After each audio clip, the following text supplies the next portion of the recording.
ঠিক আছে। তো আমি তোমাদের একটা জিনিস দেখাই, আমি যে তুলিটা ব্যবহার করি, তো তোমরা অনেকেই আছো যারা এরকম সিনথেটিক হেয়ারও ব্যবহার করো, তো কিছুদিন পরে এরকম মুখটা ছেদরে যায় বা কিছু হয়ে যায়।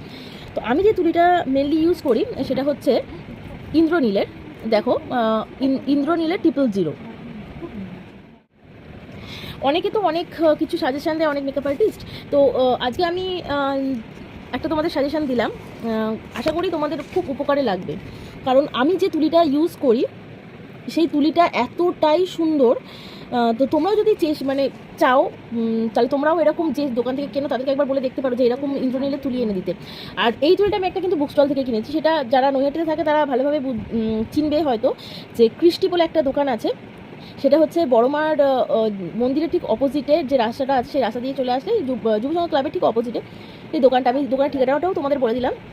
একটা ব্রাশের দাম মাত্র 15 টাকা করে, ঠিক আছে। তো আর যারা থাকো না তারা আশেপাশে যেসব দোকানগুলো আছে সেখানে তোমরা জিজ্ঞাসা করতে পারো। এত ভালো তুলি আমি এত বছর ধরে ইউজ করছি, প্রচুর লোকের কাছ থেকে আমি কিনেছি 80 টাকা 100 টাকা দিয়ে, কিন্তু এত ভালো এত দিন ধরে চলে এরকম তুলি আমি কিন্তু এই ইন্দ্রনীলটা ফার্স্ট ইউজ, মানে এত বছর ধরে ইউজ করে আমি তোমাদের কিন্তু রিভিউ দিচ্ছি, খুবই ভালো। এবার আমি কিন্তু কোনো ফেক কোনো কী বলবো রিভিউ দিই না, কারণ আমি যে টিপস বা ট্রিক্স সবসময় আমার স্টুডেন্টদেরও বলি, আমি সবসময় তোমাদের সাথেও সেটা শেয়ার করি। তো এই দেখো, তুমি ব্রেসলেটটা একবার দেখো কতটা সূক্ষ্ম, ঠিক আছে। তো যদি এই ইনফরমেশনটা তোমাদের ভালো লাগে তাহলে অবশ্যই একটা লাইক করে দেবো আর কমেন্ট করো, আর জানিও যে এই ইনফরমেশনটা তোমাদের কেমন লাগলো, ঠিক আছে।